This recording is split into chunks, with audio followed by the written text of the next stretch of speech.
नमस्कार मित्रमैत्रिणींनो, जर तुम्हाला आपल्या चॅनलवरच्या कथा आवडत असतील तर लाईक करत जात जा आणि चॅनलला सबस्क्राईब करून बाजूची घंटी दाबा आणि ऑलवर सेट करा.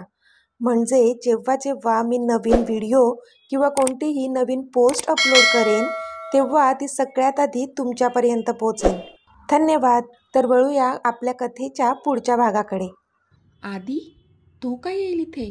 मी इकडे तिकडे बघत बोलली. मला वाटलं असं कदाचित भास झाला असेल. युवी बोलली. हो ताई, भासच झाला असेल. तो काय येईल आता इथे? तो तर त्या मयुरीसोबत लग्न करणार आहे ना, मग तिच्यासोबत असेल तो. मला तर रागच आलाय त्याचा. जाऊ दे, पण तुला काय ना आता, तू तर नाही करणार आहे त्याच्याशी लग्न. मग करू दे त्याने कोणाशीही लग्न, आपल्याला काय करायचंय ना. मी बोलली. पण तिचं ऐकून इथे युविकाने मात्र डोळे कच्च मिटले. तिला खूप जास्त त्रास होत होता त्याचं नाव असं दुसऱ्या कोणत्याही मुलीसोबत जोडलेलं ऐकून. आता पुढे. आधी त्याच्या रूममध्ये आला होता. त्याने आरशात पाहिलं आणि गालात हसला तो, कारण तिच्या गालाला स्वतःच्या गालाची हळद लावून आला होता, म्हणून स्वतःच्याच गालाला पाहून खुश होत होता.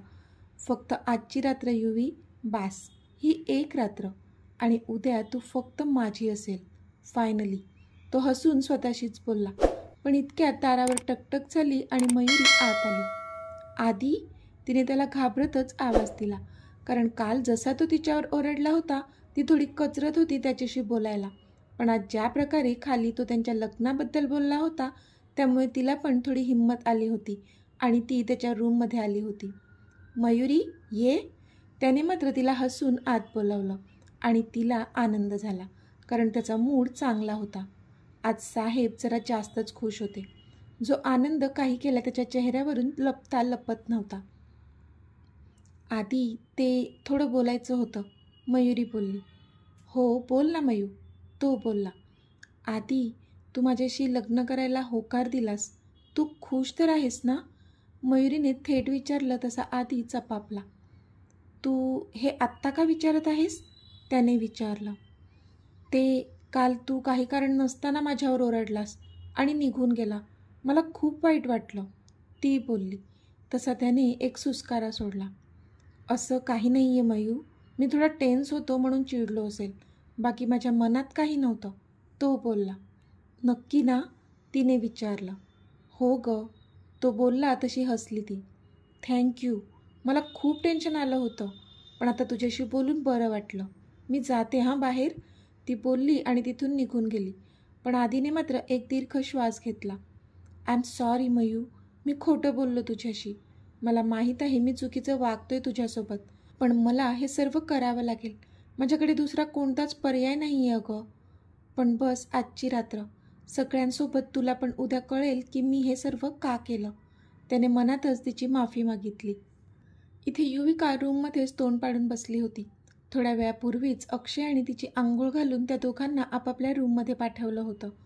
युवी, अजून आंघोळ नाही केलीस तू? परी, जी आत्ताच तिच्या रूममध्ये आली होती, ती युविकाला विचारत होती. पण युविका मात्र शून्यात बघत बसली होती. युवी, मी काय विचारते तुला? अजून का अशी बसून राहिली आहे? अगं पूर्ण ओली आहेस तू. आणि मिहू आणि अक्षता कुठे गेल्या? त्या दोघी तुला इथे घेऊन आल्या होत्या ना? परीने इकडे तिकडे बघत विचारलं. पण तिला त्या दोघी कुठेच दिसल्या नाहीत. युवी, अगं बोल काहीतरी. तू आधी चल, बाथरूममध्ये चल, गरम पाण्याने आंघोळ करून घे. उगाच थंडी वाजेल आणि ताप बीप यायचा. तू ये माझ्यासोबत, परी बोलली आणि तिला उठवू लागली. पण युविकाने मात्र पुढे होऊन तिला गच्च मिठी मारली आणि रडू लागली ती. तसं परीला पण भरून आलं, कारण युविका कितीही या लग्नाला तयार असली तरी तिच्या मनात सध्या काय वादळ उठलं असेल कळत होतं परीला. काय झालं युवी, आत्ता का रडतेस? परीने विचारलं. मला नाही आवडत हे सगळं. हे असं अक्षयच्या नावाची हळद लावणं, त्याच्यासोबतच मला तिथे आंघोळ घालणं, मला काहीच नाही आवडत. मला नको हे सर्व. आता खाली आंघोळ घालायच्या आधी नाचण्यासाठी त्याने माझा हात धरला होता. मी चिडकारला. मला नको वाटतो त्याचा स्पर्श, किळस वाटते मला. युवी रडत बोलली तसा परीने एक सुस्कारा सोडला. परीला पण कळत होतं की आता युविका कोणत्या परिस्थितीतून जात असेल. पण तिला जे वाटत होतं की अक्षयची उष्टी हळद तिला लावली आहे, ती तर आधीच्या नावाची उष्टी हळद होती, जे की तिला माहीतच नव्हतं. पण सध्या ती हे तिला काहीच सांगू शकत नव्हती, कारण तो त्यांचा प्लॅनचा भाग होता. पण युवी, तूच तर ह्या लग्नाला होकार दिला आहेस ना, मग आता हे सर्व तुला सहन करावं लागणारच आहे. अक्षयची हळद पण तुला लागणार आणि त्याचा स्पर्श पण तुला सहन करावा लागेल. आज त्याने तुझा फक्त हात पकडला तर तुझी ही अवस्था आहे. उद्या तुमचं लग्न होईल, मग त्यानंतर तर तो तुझा नवरा असणार आहे. आणि नवऱ्याचे अधिकार काय काय असतात ते मला तुला वेगळं सांगायला नको. तू जाणून आहेस ते. परी बोलली तसं युवीच्या छातीत धस्स झालं. कारण खरंच तर बोलत होती परी. आज त्याने फक्त हात पकडला आपला, तरी आपण त्याचा तो स्पर्श सहन करू शकले नाही. मग लग्नानंतर तर नाही नाही, मी त्याला मला हात देखील लावू देणार नाही. माझ्या तनामनावर फक्त आणि फक्त माझ्या आधीचा हक्क आहे, ती मनातच बोलली. युवी, कुठे हरवलीस? कळतंय ना तुला मी काय म्हणते? आत्ताही वेळ गेलेली नाही आहे. नको करू हे लग्न, परी पुन्हा एकदा बोलली. तसं युवीने तिच्याकडे पाहिलं.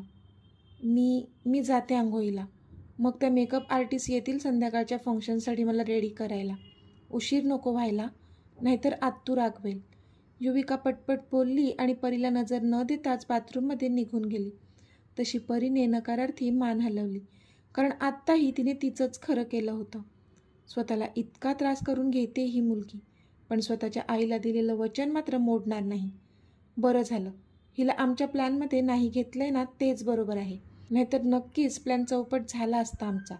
परी डोळे फिरवत स्वतःशीच बोलली. आता युविकाला छान रेडी केलं होतं त्या मेकअप आर्टिस्टने. छान पिवळ्या रंगाचा लेहंगा घातला होता तिने. त्यावर कॉन्ट्रास्ट हिरव्या रंगाची चोळी आणि ओढणी. खूप छान दिसत होती ती. पण तरी काहीतरी मिसिंग होतं. पण काय? ओह, तिच्या चेहऱ्यावर स्माईलची नव्हती. आधीसाठी जर रेडी झाली असती तर आनंदाला पारावर राहायला नसता तिच्या ह्या क्षणी. पण आत्ताची परिस्थिती मात्र वेगळी होती. तिचं लग्न आधीशी होणार नसून अक्षयशी होणार होतं. आणि म्हणूनच इतका छान मेकअप करून देखील तिच्या चेहऱ्यावर अजिबात तेज नव्हतं. अरे वा, खूप छान दिसते युवी, खूपच गोड. आता आकांक्षा रूममध्ये आल्या होत्या आणि तिच्या गालावरून हात फिरवून तिला गोंजारत होत्या. पण तिचा चेहरा मात्र निर्विकार होता. ती काहीच बोलली नाही. युविका, आत्तू काहीतरी बोलते अगं, मध्येच सुमनताई बोलल्या. कारण आकांक्षा तिचं एवढं कौतुक करत असताना तिचं असं गप्प राहणं आवडलं नव्हतं त्यांना. पण युविकाने मात्र आता सुमनताईंकडे रागात पाहिलं आणि मग हसून तिच्या आत्तूकडे पाहिलं. थँक्यू आत्तू, ती हसून बोलली. तिच्या आईवर तिचा कितीही राग असला तरी तिच्या आत्तूचं तिच्यावर खूप प्रेम होतं हे माहीत होतं तिला. म्हणून तिच्या आत्तूला दुखवू शकत नव्हती ती. सुमन, अगं राहू दे, नको अशा वरच्या टोनमध्ये बोलू तिच्याशी. नवी नवरी होणार आहे आपली युवी. स्वतःच्याच आत्तूच्या घरी येणार आहे ती. पण तरी काय झालं, शेवटी सासर ते सासर. थोडं का होईना टेन्शन येणारच तिला. हो ना युवी? आकांक्षाने तिच्याकडे पाहून हसून विचारलं. तशी ती कसनुसं हसली. आता तुला कशी सांगू मी आत्तू, माझ्या मनाची आत्ताची अवस्था अगदी जीवघेणी आहे अगं, ती मनातच बोलली. चला आता खूप गप्पा झाल्या. परी, तू युविकाला घेऊन खाली ये, मी अक्षयला घेऊन यायला सांगते. हे दोघे खाली आल्याशिवाय संगीत सुरू नाही होणार, आकांक्षा बोलल्या.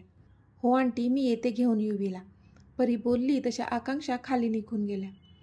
आता खाली जाऊन तरी चेहऱ्यावर थोडं हसू ठेव, आम्हाला मान खाली घालायला लावू नकोस, सुमनताई बोलल्या आणि तिथून निघून गेल्या. पण युवीच्या डोळ्यातून टपकन अश्रूचा एक थेंब खाली पडला.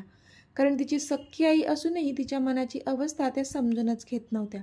म्हणून तिला जास्त वाईट वाटत होतं.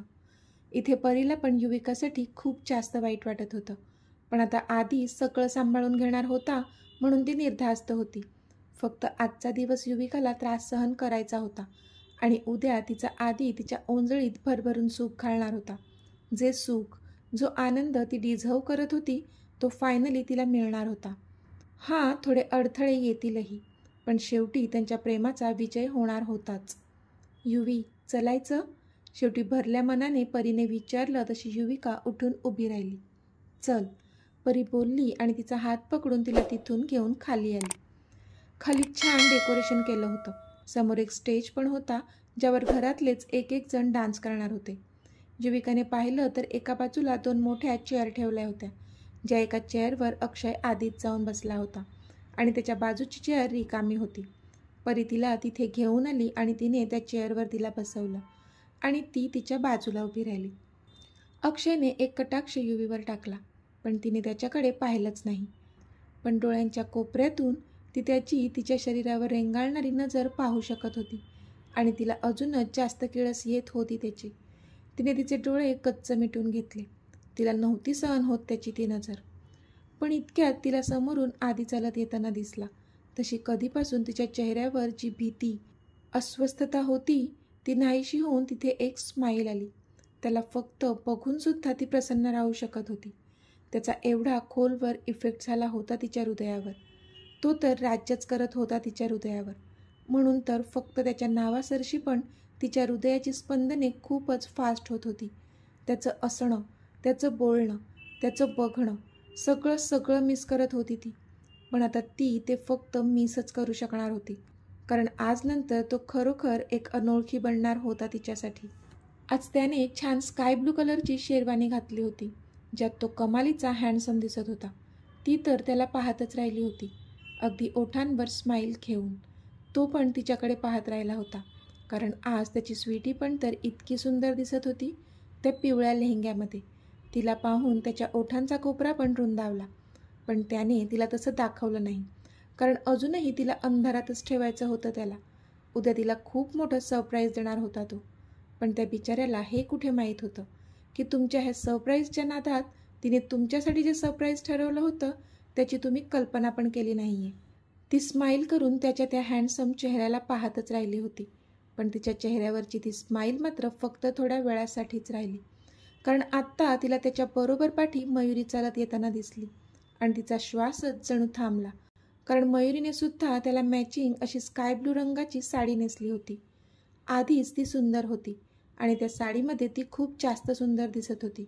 आणि सगळ्यात महत्त्वाचं म्हणजे ती आता सध्या आधीच्या सोबत होती. त्या दोघांना पाहून तर युवीच्या डोळ्यांतून पाणी आलं, जे वरचे वर अडवलं तिने. आधी, त्याला आवाज देऊन मयुरीने त्याचा हात हातात घेतला आणि त्याने पण तिला तो हातात घेऊ दिला. आणि पास, इथे समोर बसलेल्या युविकाच्या डोळ्यात पुन्हा पाणी आलं, कारण आधीसुद्धा हसून तिच्याशी बोलत होता, जणू त्याने पूर्णपणे तिला सगळे राईट्स दिले असावे. नेहमी मयुरीच्या नावाने खडे फोडणारी, तिचा खूप खूप राग करणारी, तिच्यासाठी त्याला खूप काही खडे बोल सुनावणाऱ्या युवीला मात्र आता त्या दोघांना असं सोबत पाहण्याखेरीज दुसरा कोणताच मार्ग नव्हता.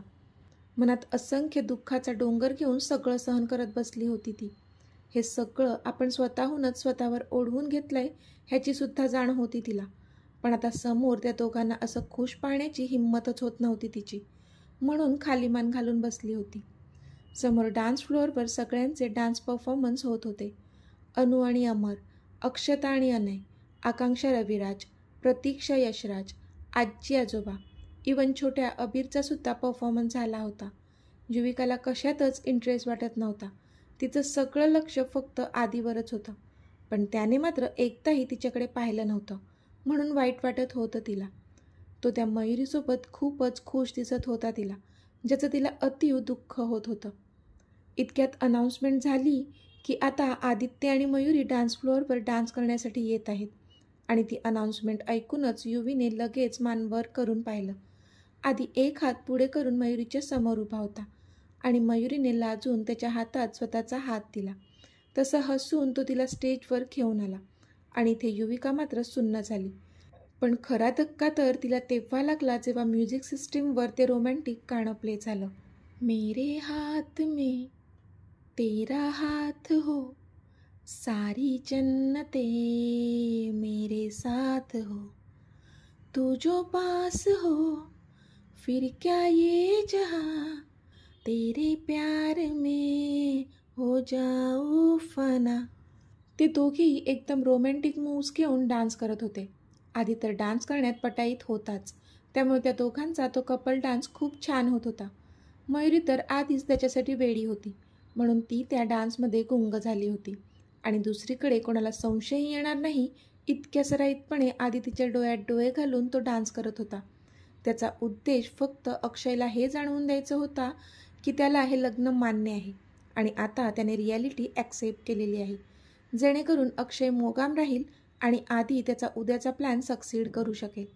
पण ह्या सगळ्यांमध्ये तो हे सबशेल विसरला होता की त्याला आणि मयुरीला एकत्र पाहून इथे युविकाचा जीव जळत होता. युविका एकटक त्या दोघांकडे पाहत राहिली होती.